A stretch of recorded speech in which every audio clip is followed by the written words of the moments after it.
untuk berdoa.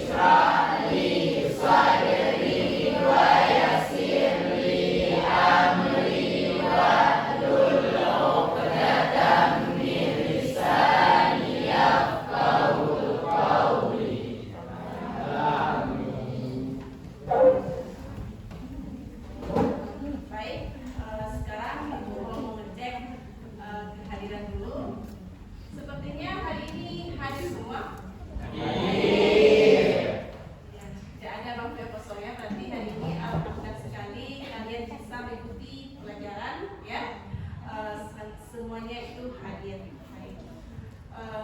Langsung saja kita mulai. Ini sebelum saya kasih materi, Ibu mau memberikan dulu fokus kalian. Jadi supaya nanti ketika pembelajarannya berlangsung, kalian sudah pada fokus semua. Bagaimana? Ya. Sekarang coba kalian lihat.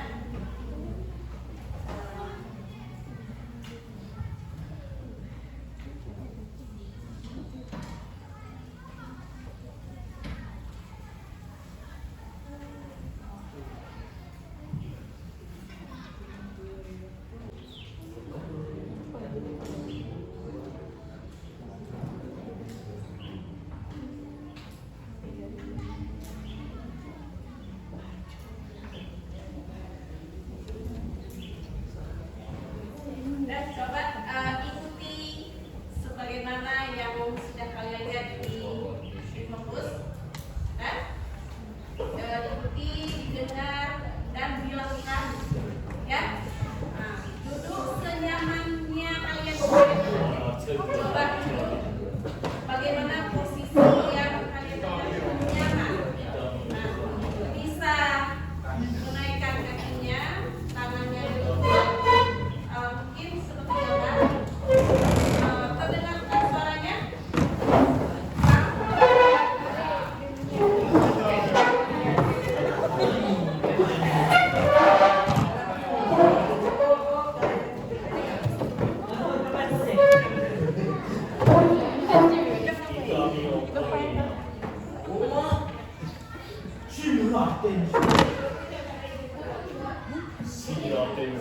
Mungkin tidak terlalu ini ya soalnya ya, sebentar ya.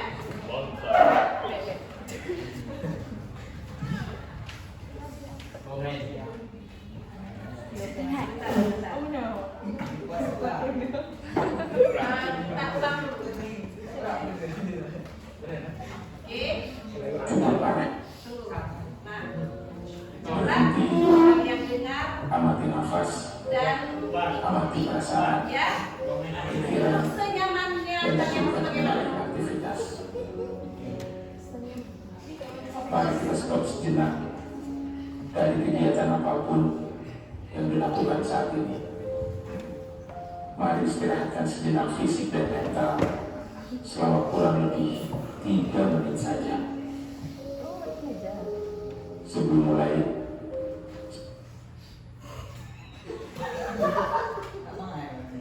silakan Bapak Ibu duduk senyaman mungkin. Bapak Ibu bisa menggeser posisi duduknya agar lebih nyaman. Cobalah duduk tidak membungkuk, tetap tegak, tetapi kedua bahu tetap rileks. Ya, seperti itu. Mari rasakan kursi yang menopang tubuh Anda. Rasakan kedua telapak kaki bertumpu pada lantai. Silakan letakkan tangan pada pangkuan atau di atas meja. Rileks. Kemudian silakan pejamkan mata jika merasa nyaman, atau cukup arahkan pandangan ke bawah. Rileks. Amati nafas. nafas masuk dan keluar. Bernapaslah seperti biasa.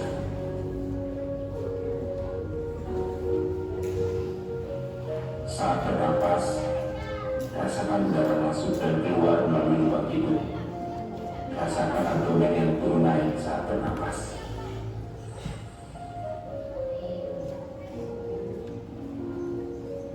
Mari napas ini pelan dan dalam. Rasakan perut mengembang dan mengumpis saat bernapas. Mari Bapak Ibu bernapas lebih dalam. Sekarang, mari kita bernapas dalam 4 hitungan. Menghembuskan dalam 4 hitungan juga. Mari kita mulai.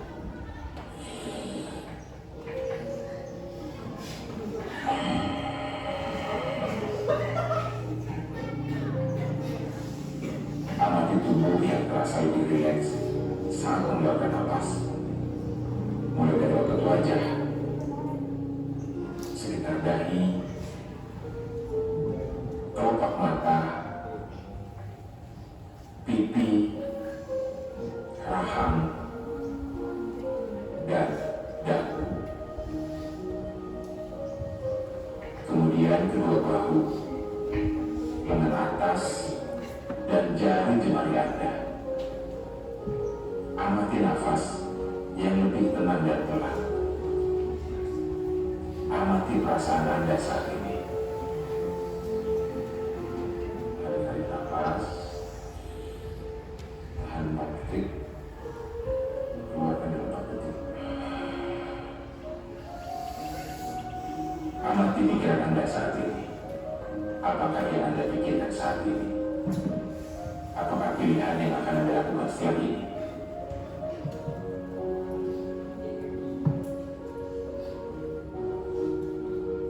Baik, kita akhiri lagi dengan 1 kali napas yang lebih panjang dan perlahan.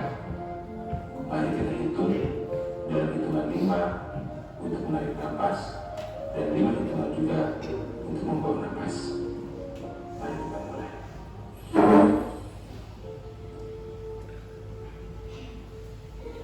Mari lepaskan.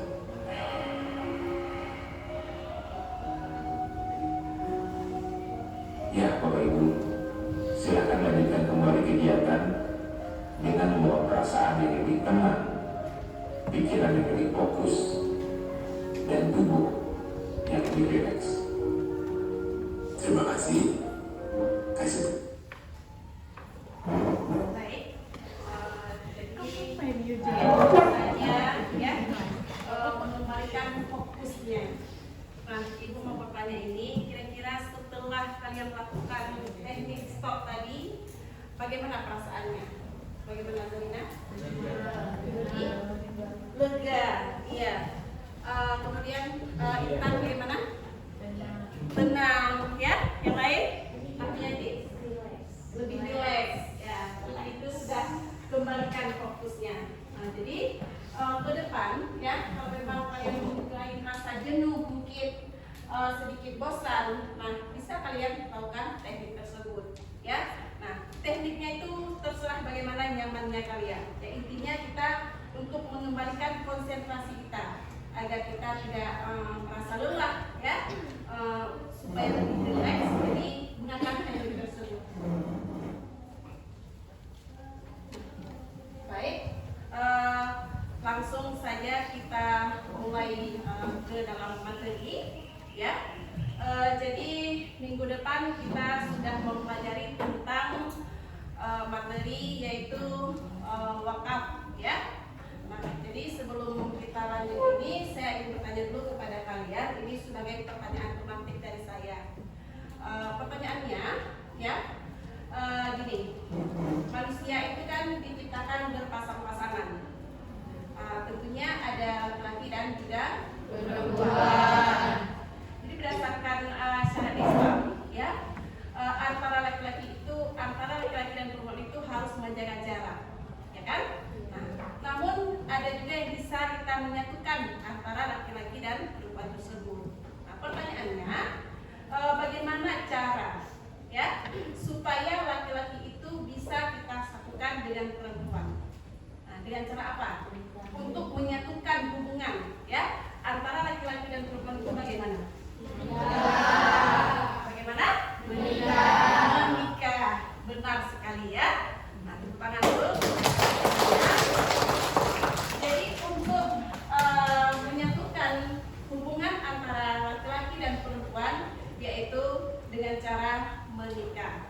Baik, untuk hari ini materi yang akan kita pelajari yaitu pernikahan dalam Islam.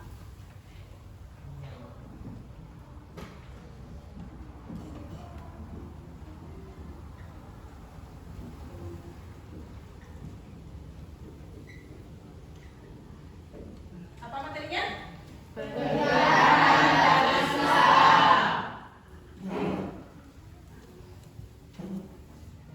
Tujuan pembelajaran kita pada hari ini seperti yang sudah kalian lihat di layar. Yang pertama, menjelaskan pernikahan dalam Islam secara bahasa, secara istilah, secara syar'i dengan baik dan benar.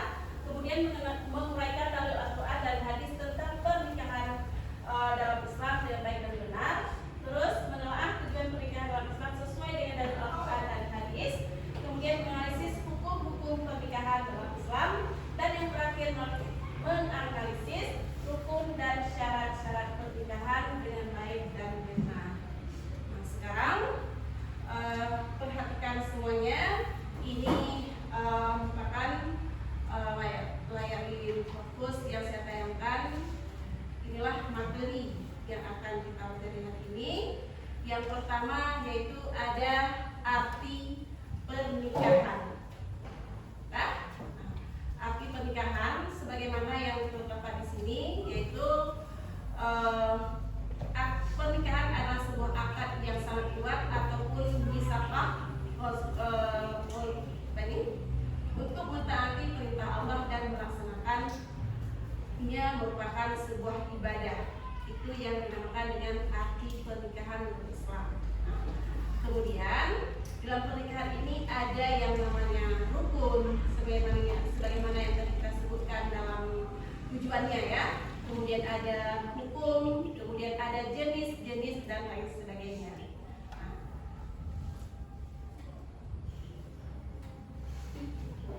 Terus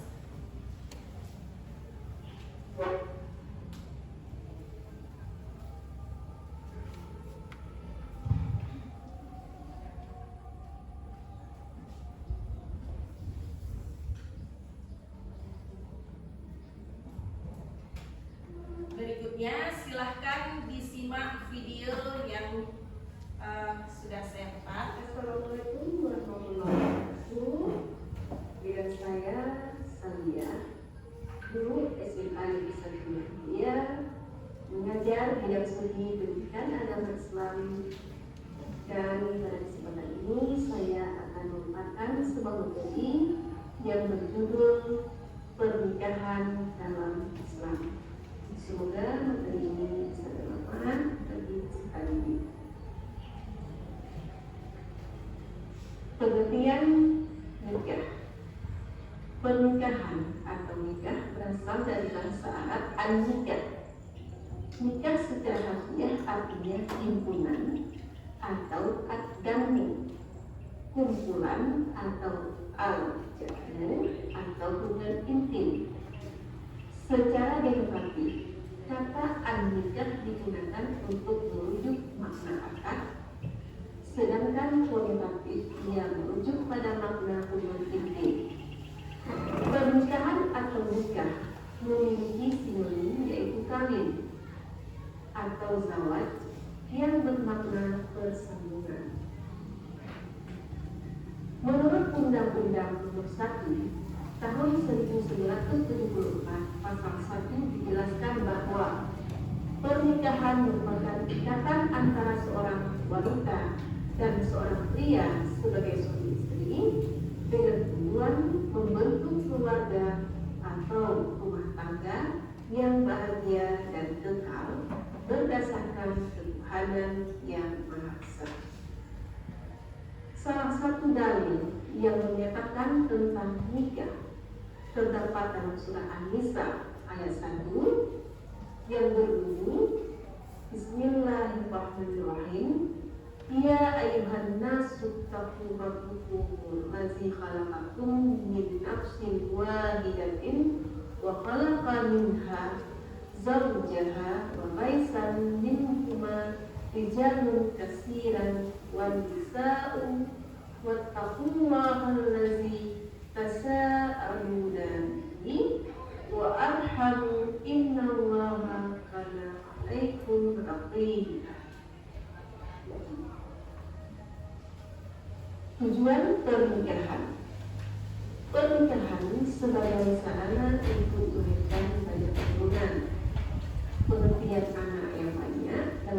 zaman sekarang adalah keturunan yang berkualitas dan membuat keberatan orang tua dalam memberikan makanan yang bergizi, kehidupan yang layak, serta pendidikan yang bermutu. Kemudian tujuan yang kedua, dengan pernikahan Allah memberikan kemampuan. Allah berfirman dalam surat An-Nur ayat 32 yang artinya, dan kawinkanlah orang-orang yang sendirian di antara kamu dan orang-orang yang layak berkawin di antara hamba-hamba sayamu yang laki-laki dan hamba-hamba sayamu yang perempuan. Jika mereka masih miskin, Allah akan memampukan mereka dengan karunia-Nya, dan Allah Maha Luas memberi pemberiannya lagi Maha Penuh. Jadi, pernikahan sebagai sarana untuk menaikkan keturunan dan membuka pintu rezeki. Jadi, pernikahan dapat melahirkan keturunan dan kasih sayang secara sempurna. Kemudian tujuannya pernikahan sebagai konsekuensi Allah menciptakan manusia secara berpasangan. Hukum pernikahan dapat terjadi sesuai penyebab atau hal-hal yang melatar belakanginya, sehingga hukum pernikahan dapat berubah sesuai sebabnya, dan setiap orang berbeda hukum pernikahan atas orang tersebut. Adapun hukum pernikahan itu, yang pertama ada mubah, yang kedua wajib, yang ketiga sunnah, keempat haram, dan yang kelima makruh. Hukum pernikahan yang dikatakan mubah, yaitu hukum mubah dalam pernikahan adalah hukum asal, artinya seorang melakukan pernikahan hukumnya boleh atau mubah, atau tidak melakukan pernikahan juga boleh, tapi mampu menghindarkan diri dari tuntutan nafsu seksualnya. Kemudian yang terakhir, hukum pernikahan yang dikatakan haram apabila seseorang melakukan pernikahan dan akhirnya menganiaya seorang istri, maka pernikahan tersebut dikatakan haram. Kemudian rukun dan syarat pernikahan. 1. Rukun nikah. Adapun yang termasuk pada rukun nikah, yang pertama adanya calon suami.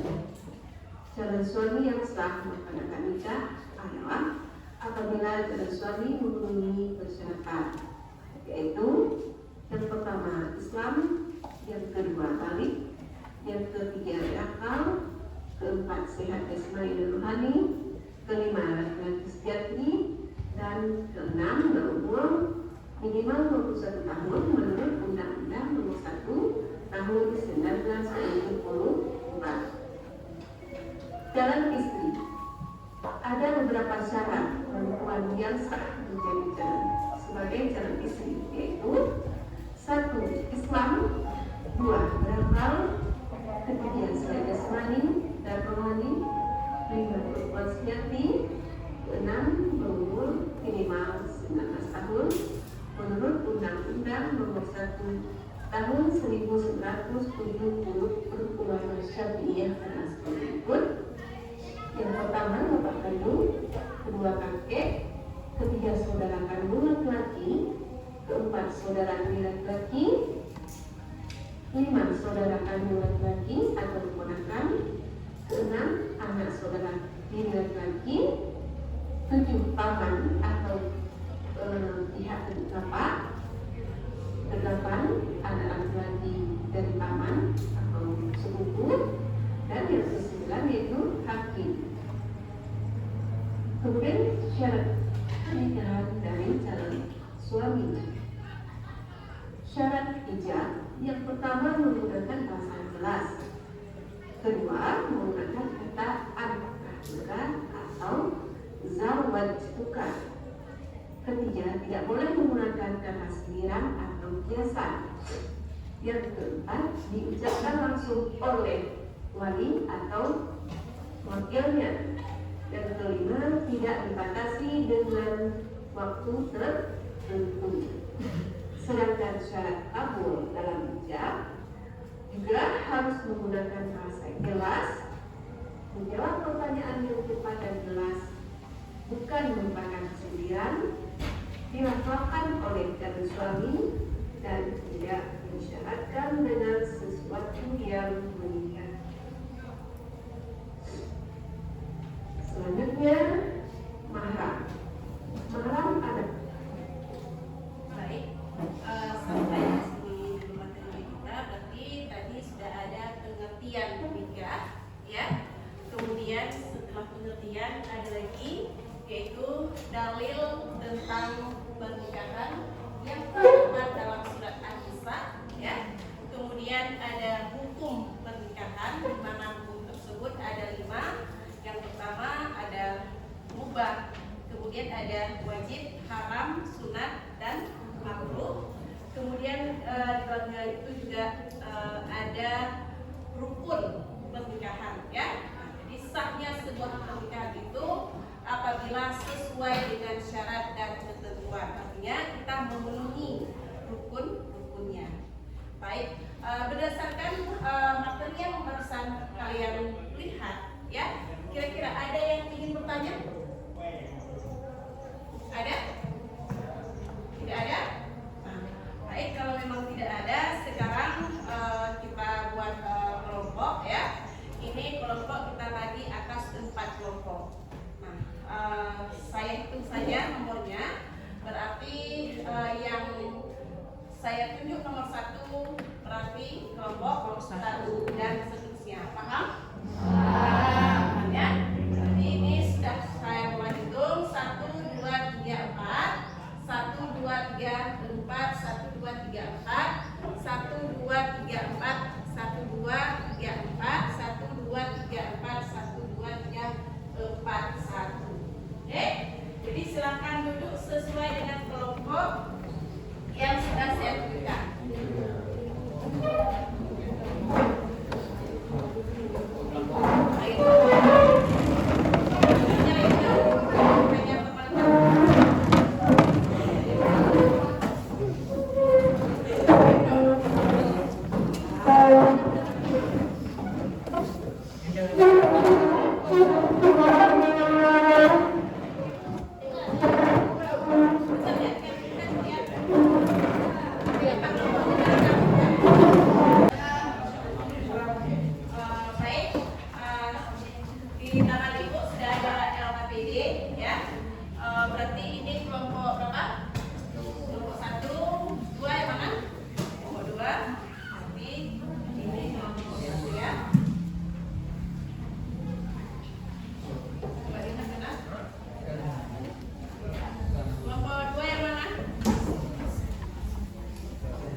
Dan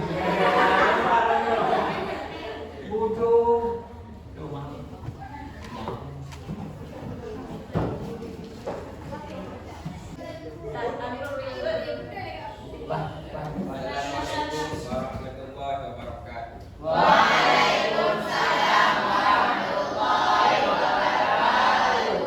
Baik, saya akan menjawab pertanyaan dari kelompok 3.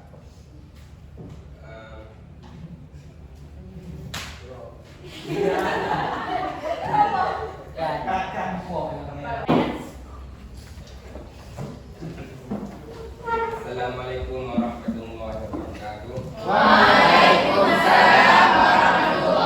wabarakatuh. Baik, saya akan menjawab pertanyaan dari kelompok 3. Sebelumnya saya akan menjelaskan sedikit. Poligami yaitu pernikahan seorang laki-laki dengan lebih seorang wanita yang maksimal adalah 4. Jadi, apakah dalam Islam boleh poligami? Boleh, asalkan si suami bisa bersikap adil kepada istrinya dan tujuannya bukan semata-mata karena seksual. Sekian, terima kasih. Assalamualaikum warahmatullahi wabarakatuh.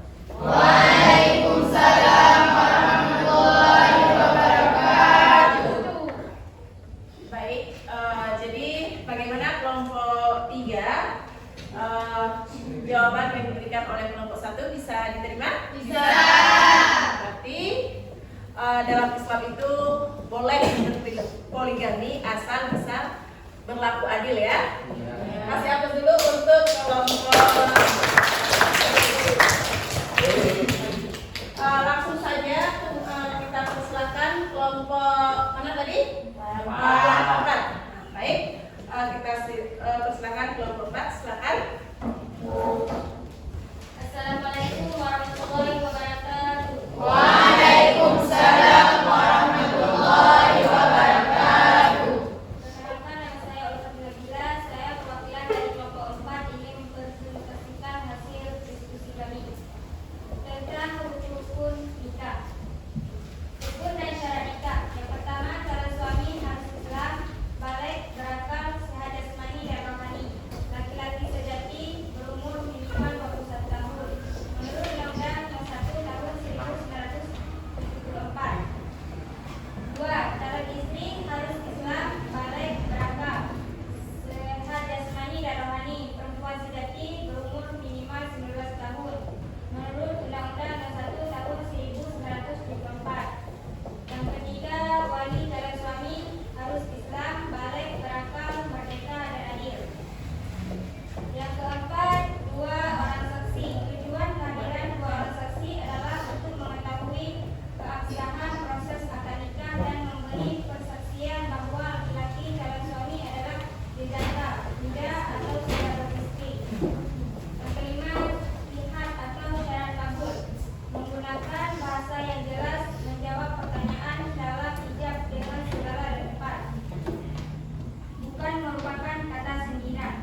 warahmatullahi wabarakatuh.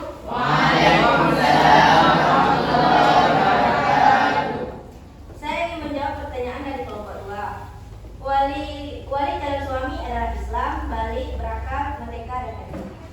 Sekian, assalamualaikum warahmatullahi wabarakatuh. Baik. Berarti pertanyaan tadi adalah syarat yang menjadi wali. Berarti di situ ada berakal ya, Islam, balik, pasti. Bagaimana kira-kira kelompok 2? Bisa diterima? Bisa. Kemudian kira-kira ada lagi pertanyaannya? Ada ya? Berarti berikan aplaus dulu kepada kelompok 2. Baik. Jadi berdasarkan hasil diskusi yang baru saja kita laksanakan ya. Nanti di situ adanya pengertian, kemudian dalil, terus tujuan dan juga hukum serta rukun pernikahan. Baiklah, berdasarkan hasil diskusi yang baru saja kita temukan, kira-kira ada nggak di antara kalian yang mau mengambil kesimpulan? Siapa? Ya, boleh Zarina, silakan. Assalamualaikum warahmatullahi wabarakatuh. Kesimpulan yang dapat kami ambil, pernikahan atau nikah berasal dari kata bahasa Arab yaitu an-nikah. Secara harfiah artinya hubungan atau ad-damu. Secara denotatif, kata an-nikah digunakan untuk merujuk makna akad, sedangkan konotatif merujuk kepada hubungan intim. Tujuan pernikahan adalah menghasilkan keturunan, membangun keluarga yang sakinah, mawaddah, warahmah. 3. Memenuhi kebutuhan biologis. 4. Menyatakan komitmen untuk seumur hidup. Rukun dan syarat nikah dibagi menjadi 5 bagian. Pertama, calon suami. Kedua, calon istri. Ketiga, wali calon suami. 4. Orang yang saksi. 5. Syarat kabul. Dan terakhir, hukum pernikahan dibagi menjadi 5 bagian. Pertama, mubah. Kedua, wajib. Ketiga, sunnah. Keempat, makruh. Dan kelima, haram. Baik, terima kasih pada Zarina. Berikan aplaus dulu. Jadi benar ya apa yang dikatakan oleh Zarina tadi. Yang pertama, pengertian nikah yaitu menyatukan hubungan antara laki-laki dan perempuan yang bukan makamnya dengan mengikuti syarat dan ketentuan tertentu. Kemudian dalam pernikahan itu dikenal 3 jenis, ada poliandri, poligami, dan monogami. Sedangkan hukum ada 5 yaitu wajib, sunat, makruh, mubah, dan haram. Dan satu lagi yaitu dalam pernikahan harus disertakan rukun-rukunnya, ya. Berarti rukun-rukunnya itu adanya calon istri, adanya calon suami, ada wali, ya, ijab kabul. Nah, jadi dengan memenuhi semua rukun maka dianggap sah sebuah pernikahan sesuai dengan ketentuan agama Islam. Kemudian sebelum kita akhiri, ya, Ibu mau memberikan dulu post test. Silahkan kalian lihat ini di halaman apa namanya, di tugasnya di Pak ya. Jadi ini ada tugas di poin.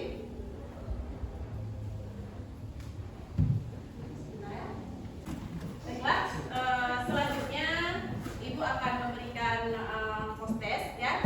Silahkan dilihat soal yang ada di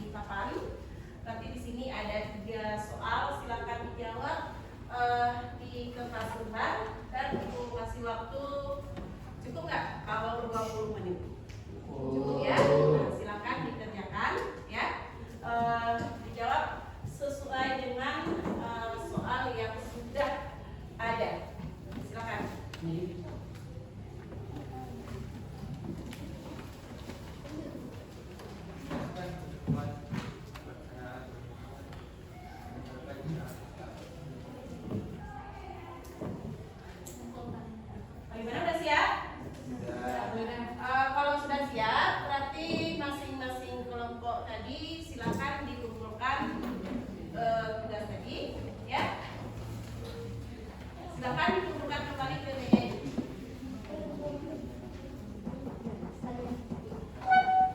Perwakilan dari kelompok.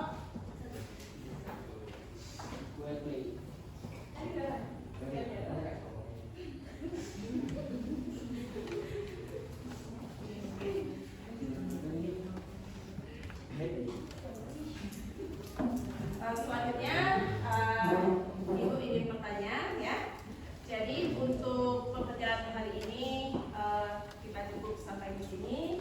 Namun sebelumnya, kira-kira pembelajaran yang baru saja kita lakukan, apakah kalian sudah mengerti?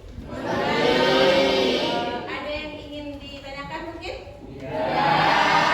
Dan bagaimana kira-kira metode yang kita gunakan barusan menyenangkan? Alhamdulillah ya. Nah, semoga kedepannya kita bisa menggunakan metode seperti ini lagi dan siswanya juga hadir semua ya. Nah, jadi untuk materi minggu depan ya, di minggu depan kita akan melanjutkan masih materi pernikahan.